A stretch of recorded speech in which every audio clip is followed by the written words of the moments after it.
A synagogue roll must be written on the skins of clean animals, prepared for the particular use of the synagogue by a Jew. Every skin must contain a certain number of columns, equal throughout the entire book. The whole copy must be first lined, and if 3 words be written in it without a line, it is worthless. The ink should be black, neither red, green, or any other color, and be prepared according to a definite recipe. An authentic copy must be the exact... Writing and civilization began at the same time, about 5,000 years ago. And some of these first writings were so powerful that they still influence us today through the books of the Old Testament, the Hebrew Bible.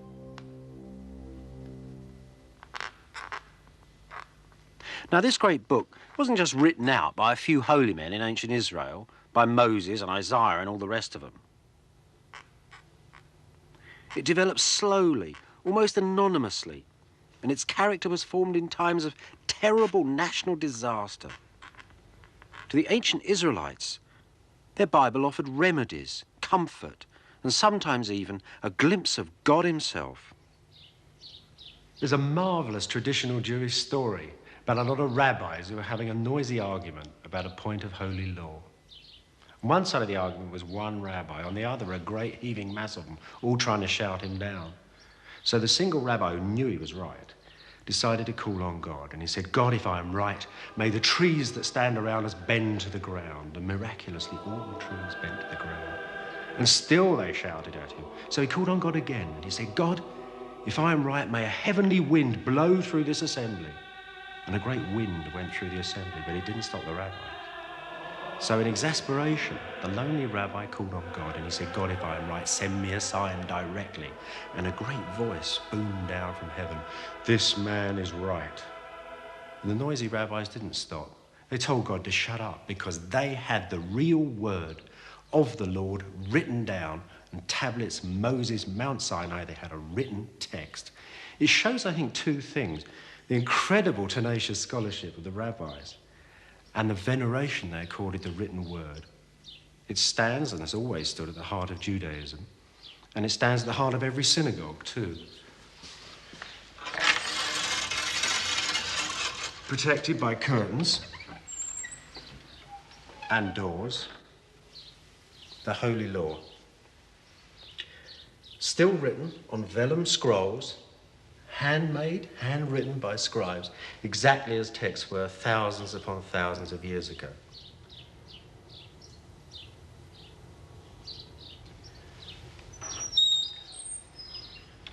The texts of the Hebrew Bible go back 2, 3, 4, perhaps even 5,000 years. But they reach their final form, the shape in which we have them today, between 2 distinctive events. One, the Babylonian exile of the Jews, and the other one was the destruction of Jerusalem itself by the Romans. Jerusalem is the city of the Old Testament. It was King David's city. It was the heart of ancient Israel, and the faraway home that the exiled prophets saw in their mind's eye as they sat writing by the waters of Babylon. Even when the Jews had spread right throughout the ancient world, Jerusalem, with its great temple and its priests, stood at the center of the faith.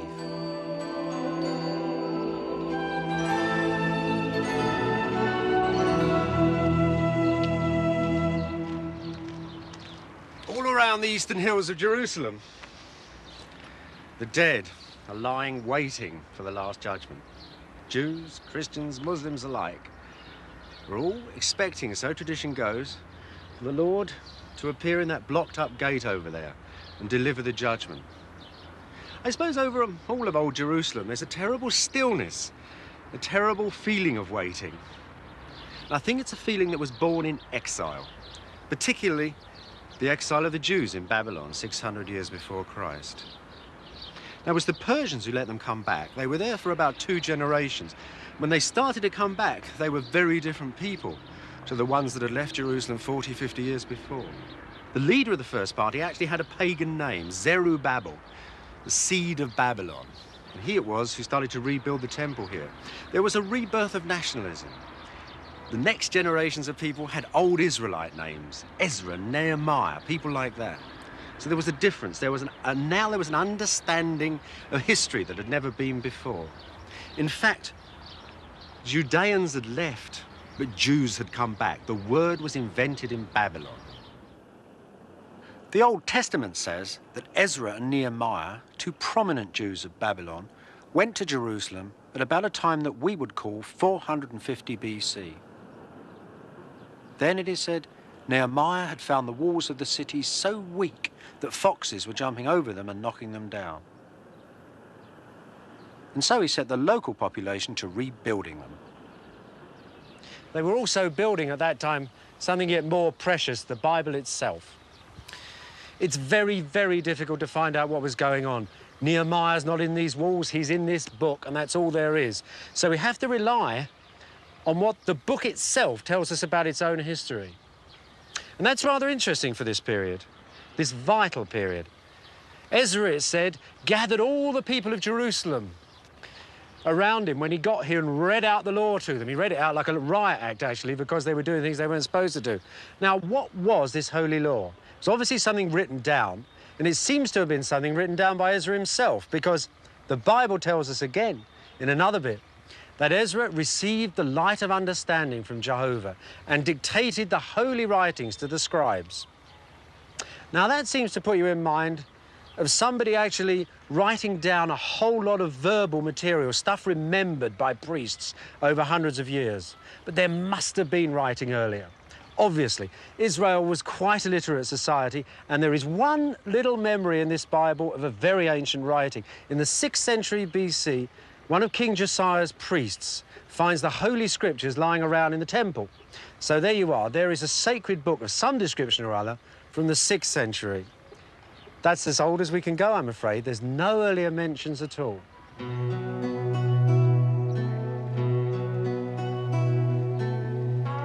In the time of Ezra and Nehemiah, the Jews were becoming a truly international people.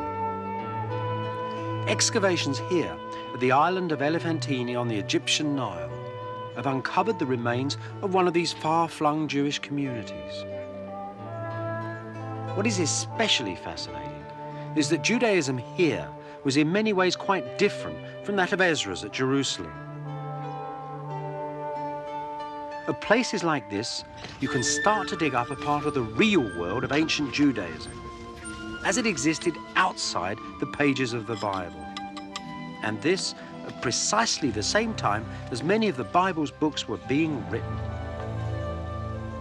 This is the vast old enclosure wall of the temple of the god Khnum. And in the 5th century BC, in the Persian period, just behind it, in fact just over here, were little houses. And these houses seem to have been of the Jewish community, because in one of them was found a really remarkable lot of letters. And these letters are really important for the history of the Bible, because they show us a picture of a Judaism, a pious Judaism, which is very, very different from the Judaism of Ezra in Jerusalem.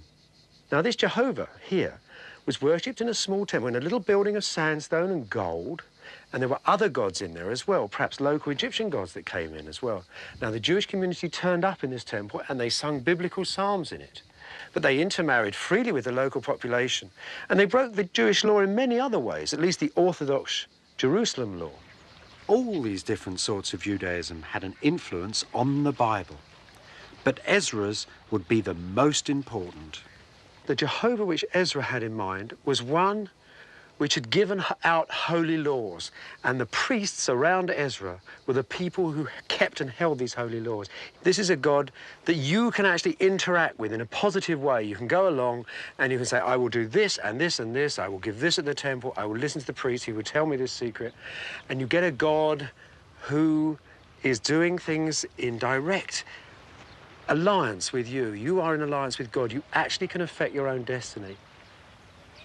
This idea of man working, actively affecting his own destiny as an individual was hardly unique to Ezra or the returning Jews at Jerusalem. The Greeks, for example, had been working in the Middle East, going all through the ancient towns, visiting the ancient temples, discovering, rediscovering sometimes the most ancient history of the gods, making, if you like, stories up about the gods and about men too. They too believed that men could influence their own destiny. But unlike the Jews, they believed that they could influence their destiny by politics and war. And that was an idea which would run through the world like fire.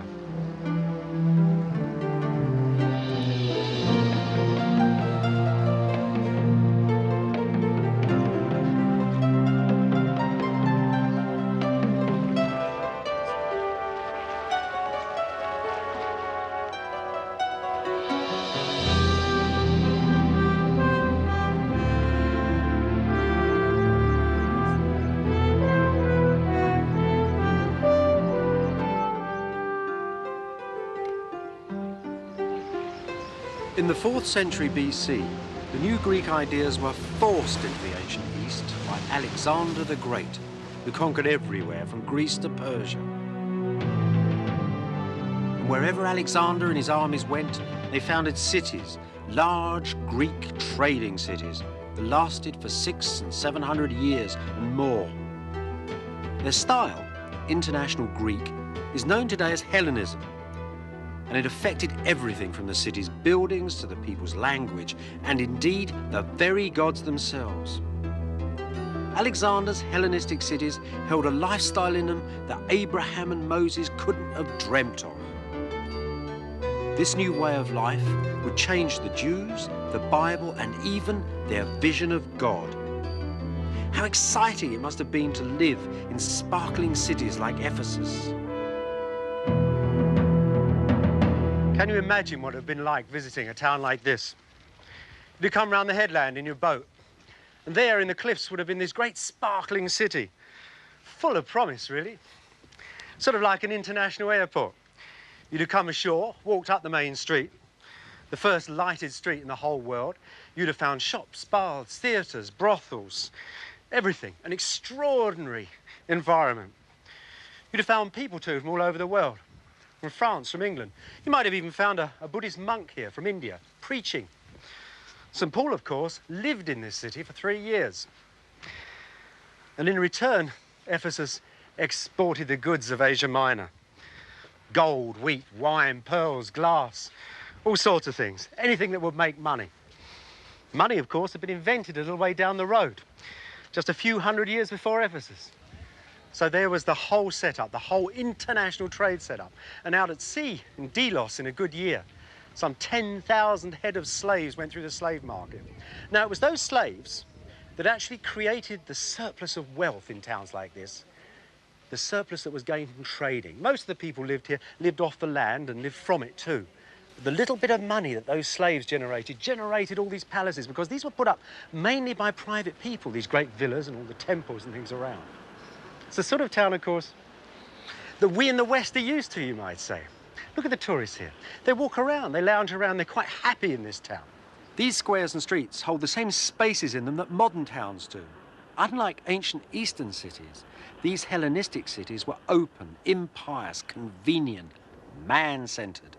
The first modern cities in the world. And from Egypt to Asia Minor, the Jewish communities in these cities were a major element of their life, filling every position in society, from merchant princes to day labourers, from slaves to slave masters.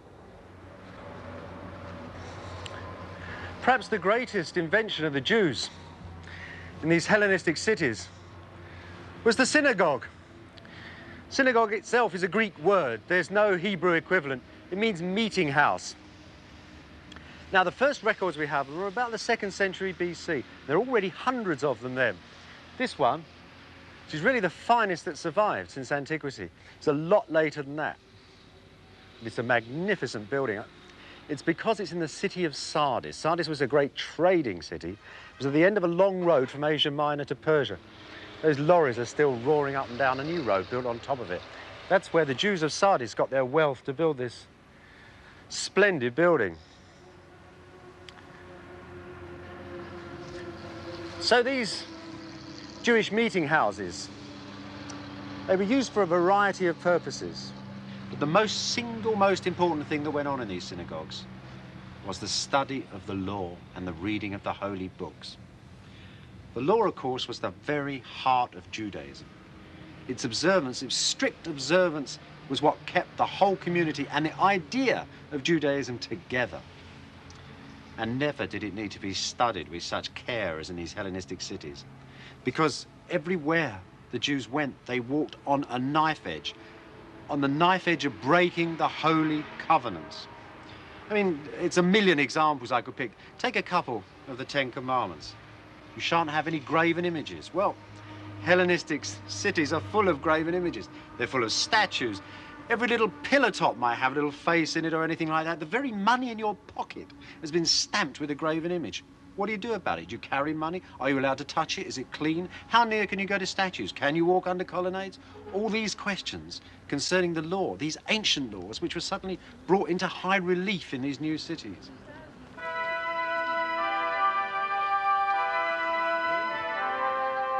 This is style. You know, this is Greek culture as a style, and it's a very important thing in the story of the Bible. Everybody wanted to be Greek. And of course, the Jews in these cities wanted to join in that too. There were Jews living in these cities hundreds of years before this library was born, who were already only speaking Greek, who were thinking in Greek ways. They changed their name to Greek names. Simon was a very popular name. It was a sort of adaptation of the old Hebrew Shimon. And of course, you'd expect the great Hebrew holy text, our Old Testament, to be translated into this new language for this new sort of Jewish person. There's a lovely legend about it. The story is that in Alexandria in Egypt in the 2nd century before Christ, 72 scholars were engaged to translate the Holy Scriptures. They were put on a sandbank in the sea outside the city in little huts. And they all sat down and they wrote out the Holy Hebrew Scriptures, and by the grace of God, each one of their translations was the same as the other. This translation is called the Septuagint, so there were 72 of these scribes, 6 for each of the 12 tribes of Israel. So now, lots of Jewish people only read their sacred books in Greek, but great numbers of them disapproved of the translation. They suddenly realized that their heroes, Abraham, Isaac, and all those other founding fathers, according to the lights and virtues of Hellenism, had been rather funny people, cheats, sheep stealers, robbers, liars, thieves, butcherers of guests. It looked bad. Suddenly the Jewish culture had been exposed to what was really the desire, the dream of everybody, and it didn't look too good. There's a desire to join this wondrous new culture and all its riches, and at the same time, there's a sort of tension that you don't want to lose your Jewishness.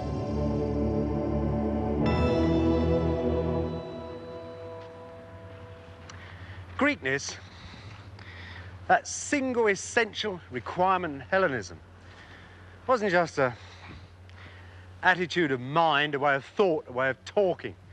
It's also actually a way of being. It was body as well as mind.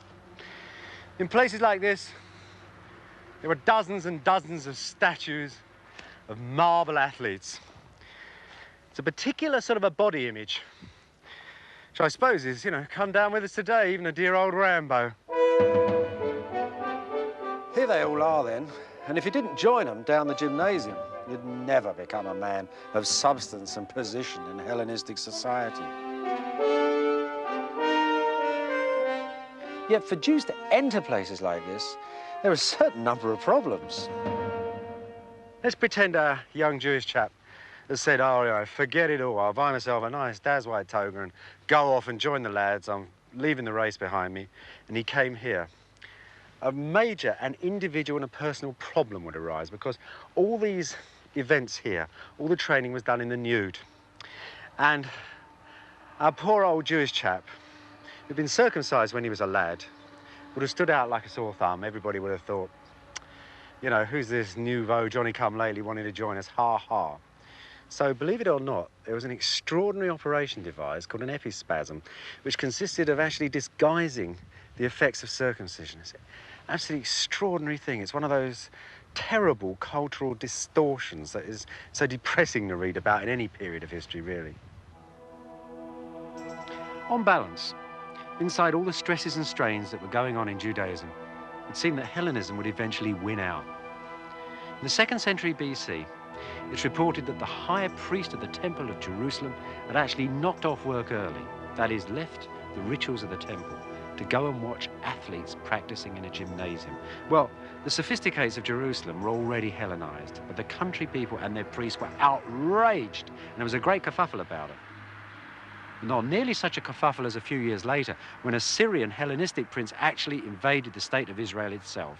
I suppose his idea was that he would bring all the advantages of Hellenism to these barbarous people.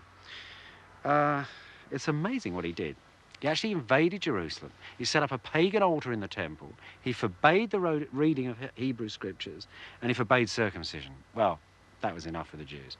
I mean, they might like Hellenism in its columns, but they weren't going that far. And in an amazing cultural convulsion, they gathered together around a dynasty of country priests called the Maccabees and threw the Syrian prince out. More than that, they actually established a holy state of Israel with the Maccabee princes as sort of kings, priest kings of the holy state of Israel.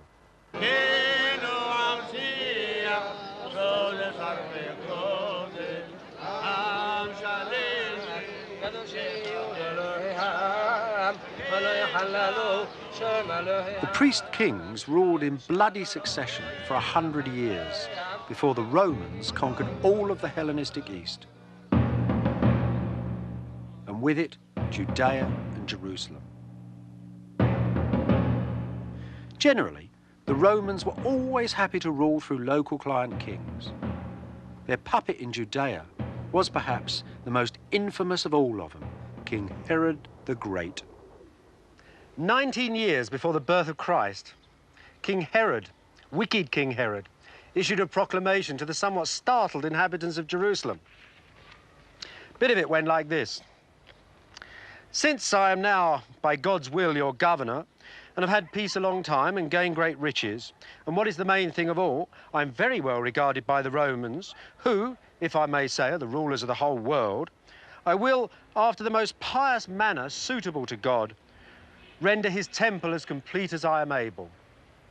Well, nobody would have believed it, but in 10 years, King Herod had practically rebuilt the ancient temple of Jerusalem. When Jesus walked up these steps to go through the door of the temple, he would have had to walk under a Roman eagle. And at the end of the day, the pious Jews really didn't like it. These steps, by the way, weren't just a way of getting into the temple. They were a place for the great academies of Jerusalem. This is where the rabbis came and taught their pupils. This is where the Sadducees and the Pharisees passed. It was where the monkish Essenes used to come and talk to themselves, these strange sects and tribes of Judaism. And above all, perhaps, it was where the zealots came to rouse the rabble. It was where prophets came, where messiahs like Jesus came and talked. Everybody came on these steps and talked. And in the end, that ferment, that hatred of things foreign, the hatred of the foreign image above everything, and the hatred of foreigners on the pure, sacred soil of Israel caused the explosion. The balancing act collapsed. Less than 100 years after King Herod, his temple was absolutely swept off the face of the earth by the Roman army. Jerusalem, the golden city, was destroyed, starved, then burnt after a long siege. So not only was Jehovah's temple destroyed, but the priesthood too, and with it the heart of the ancient Jewish state. The Romans left Judea completely ruined, inhabited by a nation that had lost its center. It was at this terrible time that the Hebrew Bible, Christianity's Old Testament, would be finally put together.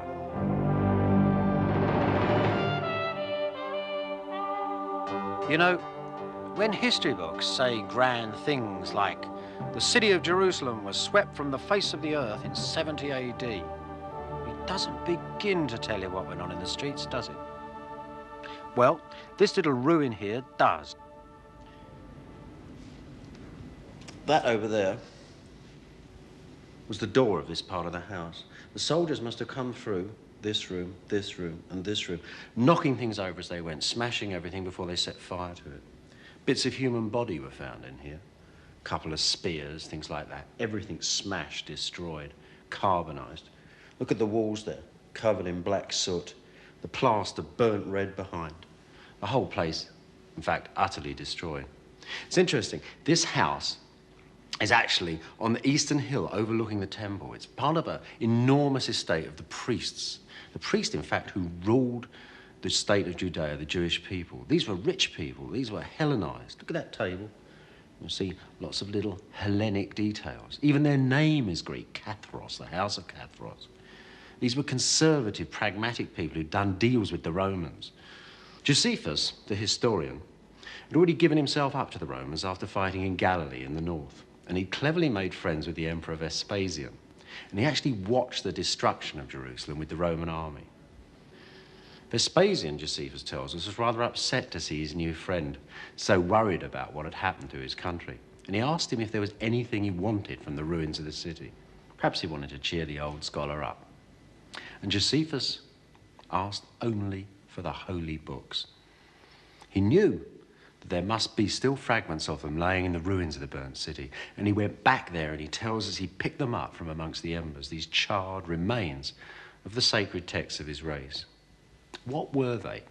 That's an important question, because these would become the fixed version of the Hebrew Bible, the Christian's Old Testament. Well, the bits that Josephus actually picked up we don't know about, but we do know what the sacred texts were in Jerusalem just before the Roman army approached, because the people of Jerusalem went out and buried large quantities of them in the deserts of Judea to save them from their enemies. That, at any rate, seems to be the best explanation of how masses of scrolls came to be found in a lot of desert caves. Scrolls that today are half the history of the Bible.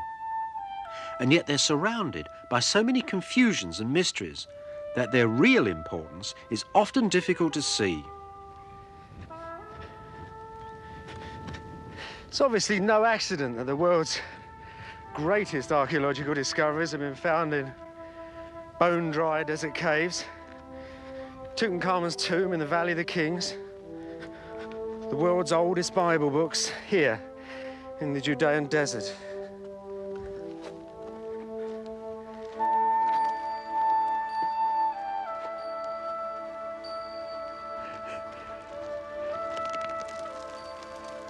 The incredible dryness in places like this will preserve almost anything. In these caves were found the Dead Sea Scrolls. What a find it was by the Dead Sea.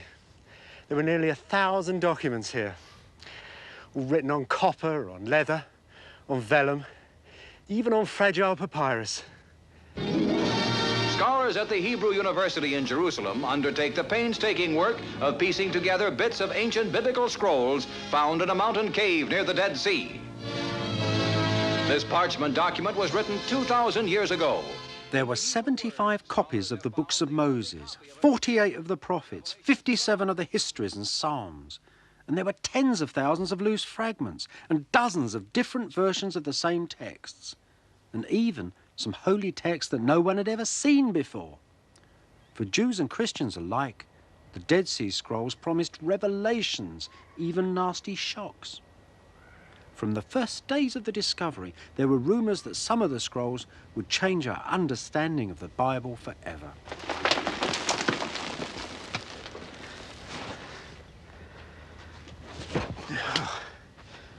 You know, the Bible text weren't the only things that were found in these caves. It was a wonderful scroll describing the exact locations of huge amounts of buried treasure. There was another wondrous document which actually talked about the great battle that was going to take place at the end of the world. The battle, it was said, of the sons of light and darkness. And then there were several rule books. And these seemed to be rule books of a sort of a religious order. And when these scrolls were first found, these were some of the very first texts that people started to read. And the scholars suggested immediately that it was actually a sort of a rule book of a sect of Judaism called Essenes. These mysterious Essenes will provide an alibi for many scholars who studied the Dead Sea Scrolls. If the ancient texts had been made by the members of this unusual sect, then any impieties or aberrations in them that might offend Jews or Christians could be put down to Essene oddness. Close by the caves where the first scrolls had been discovered was an insignificant ancient ruin, a lookout post apparently destroyed in an ancient war. Now, the scroll scholars were filled with a great desire to dig it up. Perhaps this ruin, which was clearly connected to the caves nearby, could now also be connected with the Essenes. And so, it was declared that this ancient fortress had actually been an Essene monastery, and that the Dead Sea Scrolls, with all their amazing diversity, had actually been made and stored in it. I stand like a lion upon the watchtower, said the prophets, and that's what the archaeologists dug up. And it stood high above the sea, the Dead Sea, guarding the great roads that came up the side and turned off this way, off to Jericho in Jerusalem. The archaeologists found Roman arrowheads still stuck in the walls, and Roman sappers too had dug underneath and destroyed the place. And this had probably happened when the Romans had destroyed Jerusalem and were on their way down the coast to wipe up the remaining Jews that had run out of the capital on the way. But still these archaeologists, these same people, thought that they dug up an Essene monastery, this strange sect they said that had probably written the Dead Sea Scrolls. Now, why would they have said that? Pliny, who's the best ancient authority on the Essenes, says that the Essenes lived without women, without money, but under palm trees by the Dead Sea. Well, there's the Dead Sea. But over there is this cemetery of this little fortress, and there were found women there. And here, in the so-called monastery, they found money hidden under the floor. And as you can see for yourself, there are no palm trees. And the archaeologists proved by digging the place up, they didn't find any palm tree roots either. There never had been any palm trees here. So why on earth did they persist in calling this an Essene monastery? Well, I think it's mainly because of one room. And this room they called the scriptorium, and they said that was where the Dead Sea Scrolls had probably been written.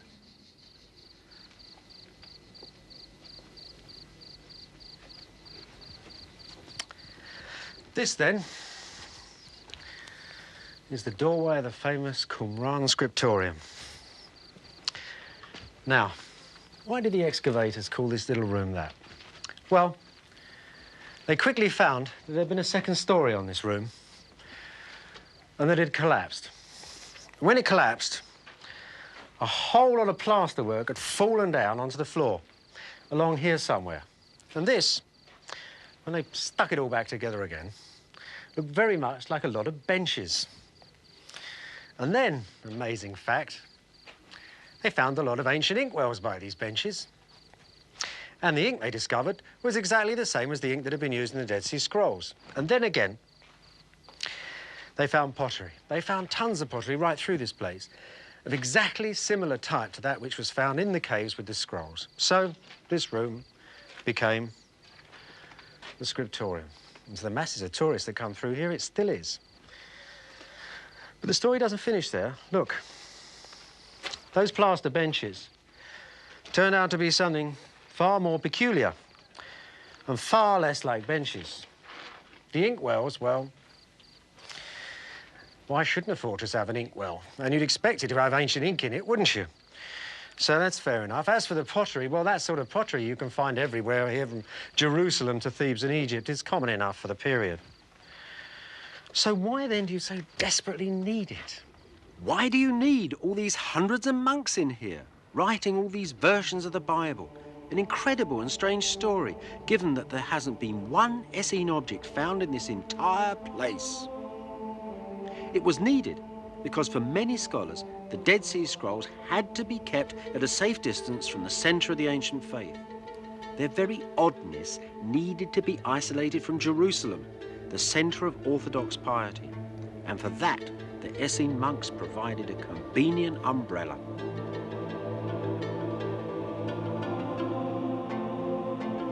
By the shores of the Dead Sea, down the road from Qumran, is the legendary Rock of Masada.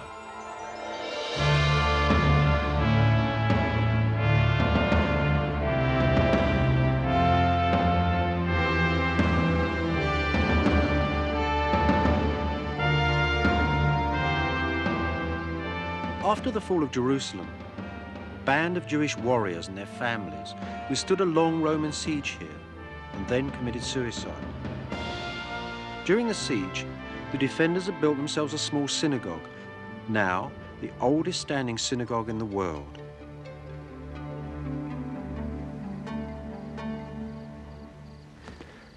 From the area around this synagogue, the archaeologists found some 14 scrolls and fragments of scrolls which are exactly similar to the Dead Sea Scrolls from Qumran. Now, right away, this makes the whole story a lot wider, doesn't it? The question is, you've got really two alternatives how they got here.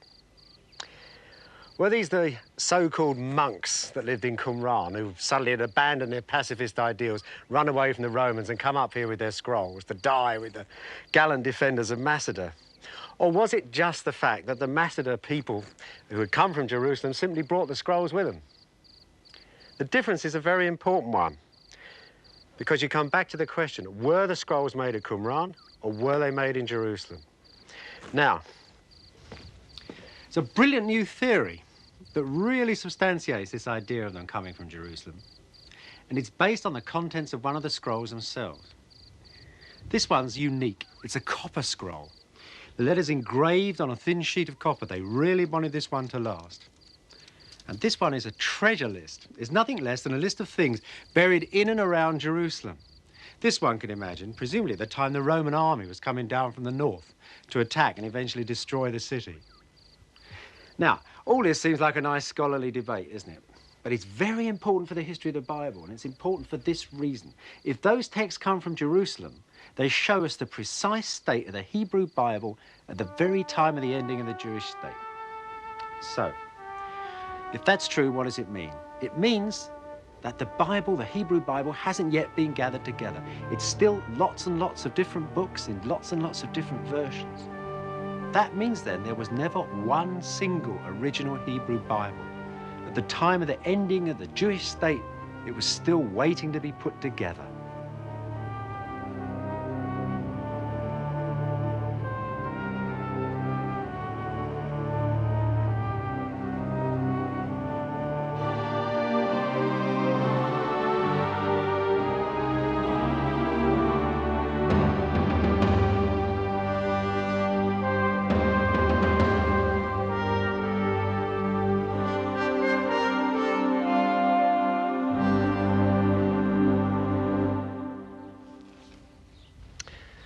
In the century after Jerusalem was destroyed, great rabbis and teachers like Rabbi Yochanan ben Zakkai wandered the country, being forced ever further northwards as the Roman wars engulfed more and more of the land.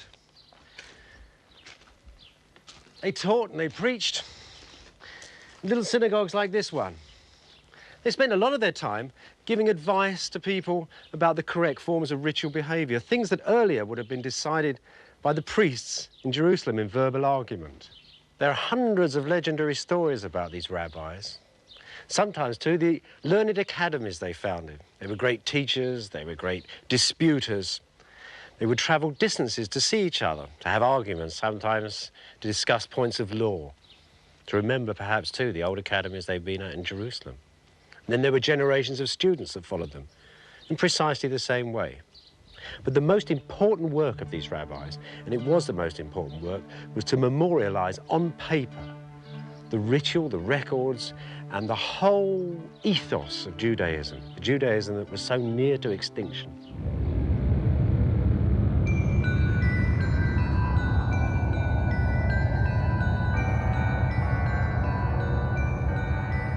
Over several generations, all the leaders of Judaism gathered together. The scholars and the rabbis from the great cities of the East, from Babylon and Alexandria. The survivors too of the priesthood and the schools of Old Jerusalem, all gathered now to build the sacred books into a Bible. So the first thing the scribes had to do was to sit down and make sure that the rabbis were dealing with a text that were consistent. Every line had to be the same from one version to the other, and that was quite a thing to decide on. It said that one little scribe, in one night, burned an extra 100 measures of oil, just preparing the book of Ezekiel for the rabbis to examine next day. The rabbis, of course, examined whole books. They had no trouble with the center of the faith, the 5 books of Moses, the first 5 books of the Bible. They obviously had no trouble with the book of Kings and the books of Judges. These great books automatically could not but be included in the canon of religious texts. But there were later books that caused much more problems. Book of Esther, for example, had been written by a woman. That was a bit dodgy in itself. So they cut it in half and kicked half out and left half in. There was the Book of Maccabees, which was a splendid Greek history, but didn't seem too religious, so that went out. In fact, there's quite a collection of them that went out. And funnily enough, the Christians had already included them in their Old Testament. When they discovered that the rabbis had later left them out, they sort of pushed them to one side, so they became the Christian Apocrypha. But it's very difficult talking about this stuff because you don't have any proper record of what went on. What you have is dozens and dozens of marvellous stories, especially of the rabbis that seemed to dominate the proceedings. And one of these, and typical of them, was a man called Rabbi Akiva, a man considered so intelligent that Moses himself couldn't understand him. There's a wonderful story of how actually he saved the Song of Songs, that great erotic poem, for our Bible. And the story goes that they were having a meeting and people were getting really worried about the Song of Songs. Should this marvellous piece of literature go into a sacred volume? And Akiva, who wasn't exactly known for his liberal attitudes. I mean, when one of his parishioners came to him and said he was contemplating suicide, Akiva told him he used a strong rope. So, Akiva addressed the meeting, so the story goes, and he said, brothers, all the sacred texts are sacred, but the Song of Songs is the most sacred of all. What he meant was, I think, that the Song of Songs, that piece of pure erotica, should be in the Bible because the Bible should represent the whole body of man from its beginning to its end, and therefore needed something like that in the middle. So it's through these legendary debates that the Bible has come down to us today, and through men, through legendary figures like Akiva himself.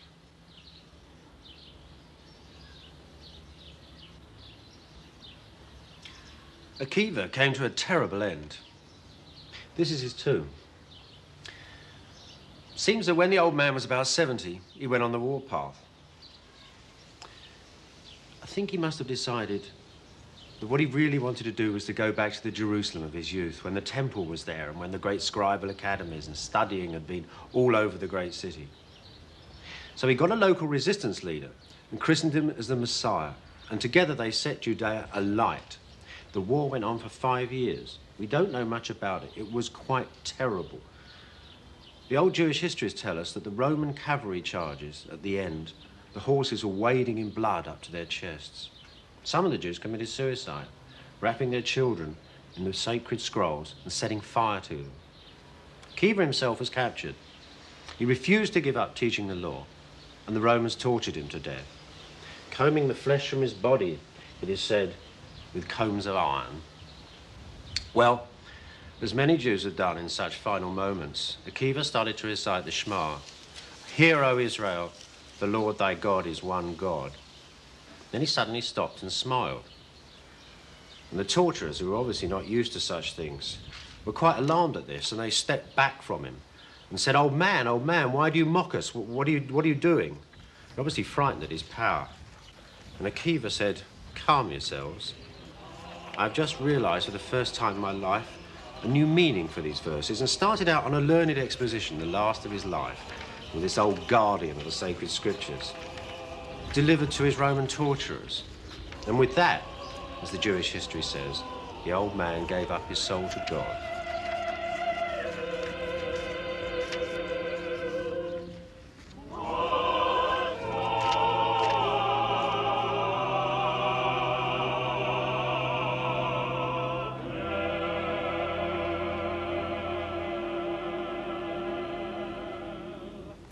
That sacred text was guarded by the care of scribes and scholars for thousands of years after Akiva's time.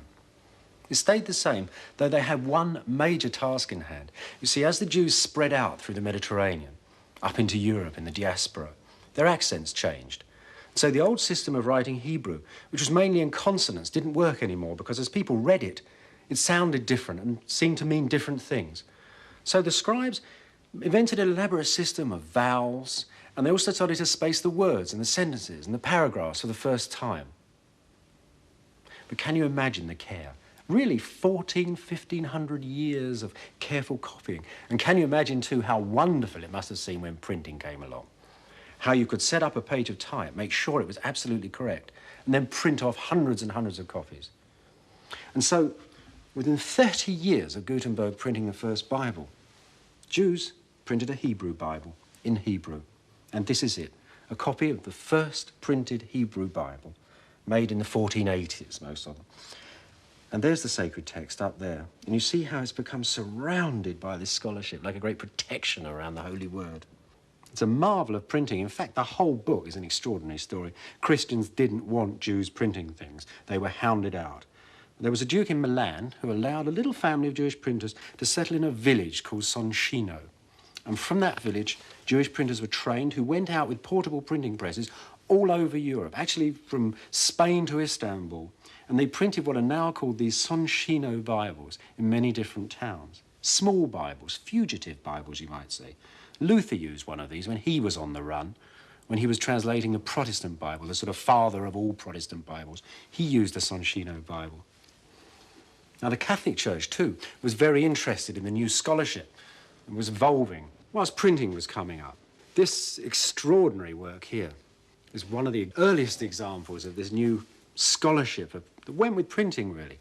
The Complutensian Polyglot. It's wonderful, isn't it? Polyglot means many languages. Complutensis is the town in Spain, Alcalá, where it was printed by a very proud Catholic cardinal. There's his coat of arms and his hat, a magnificent Renaissance title page. Now, the book is a major work of scholarship, and for the first time in history, all the versions of the Hebrew Bible and the Old Testament have been brought together on one page, the three major versions of the West. Here is the Greek translation of the Hebrew text made before Christ, the Septuagint, in the Hellenistic cities. There is the Soncino Bible, that text copied from those first printed Bibles. And there in the middle, the Orthodox Latin text of the Catholic Church. The cardinal says that these two volumes hang like thieves either side of Christ, talking about the Orthodox Latin. That's not quite the end of the Hebrew Bible. You see, the Soncino Bibles weren't as precise as Jewish scholarship would like it. And so 20 years later, in the 1520s in Venice, a Tunisian Jew called Jacob Ben Chaim edited the text of the Jewish Bible that we still have today. And this is a copy of it. Look, magnificent Renaissance binding. This is a product of some of the finest printers of the Renaissance, printed in Venice in the High Renaissance. And look at the title page with the new architecture on it. And there the Hebrew language in the middle.